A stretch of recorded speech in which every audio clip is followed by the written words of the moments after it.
Ang pagkikita ni Tatay Tekram at ni Dave Gador. Dave, pumunta na kay Tatay Tekram. Magandang araw at isang mapagpalang araw po sa lahat ng taga-subaybay ng mga ka-Tekram community at lalo na sa Team Kalingap community. Sana'y hindi niyo po makalimutan na mag-like sa video na ito. At paunawa tapusin muna ang kabuuhan ng video na ito mga Kalingap at para malaman ang nilalaman nito.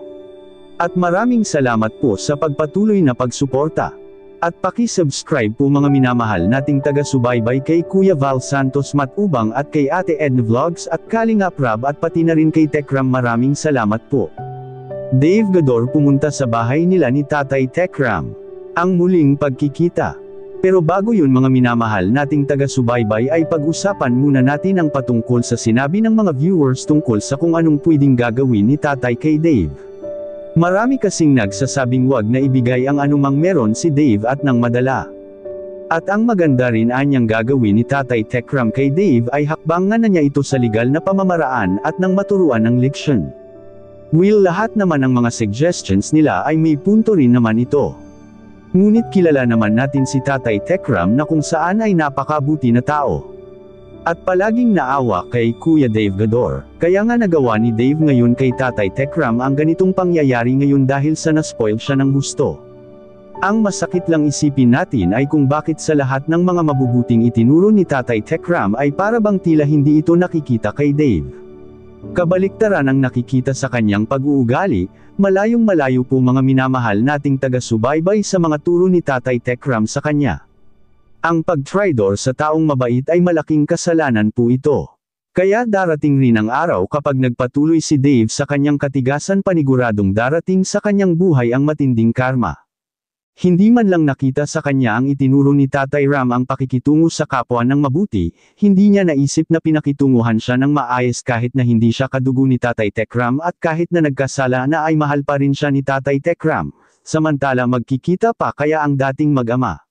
May makikita po tayong video na kung saan gusto ni Tatay Tekram na humarap siya sa personal, yan ang sama-sama nating panoorin.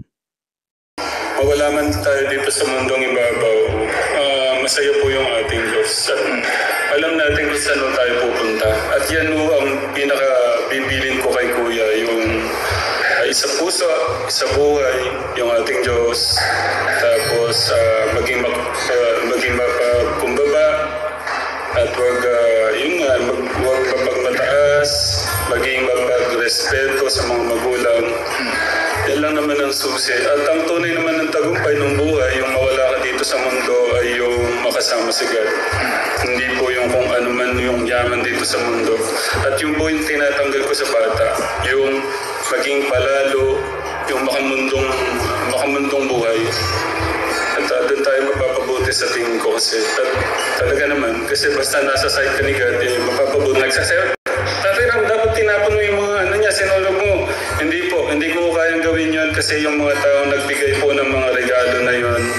Kaya pinaghirapan po nila yun. At sabi nga, dugot pawis po nilang pagmamahal po nila kay Kuya yan. Kaya hanggat hindi po siya umaharap dito, iingatan ko po yun. So, kung talaga hindi ko kami harapin at hindi ko kahit magbibigyan ng kahit konting pagkilala o pagmamalo sa amin o respeto pala, huwag na lang yung pagmamalo, respeto na lang para kasi ang dami ng tanong, nadadagdagan. Ang tanong, haharap pa kaya si Dave Gador kay Tatay Tekram sa kabila ng kanyang kabastusang nagawa? Anong masasabi niyo po tungkol dito? Please comment and God bless you all.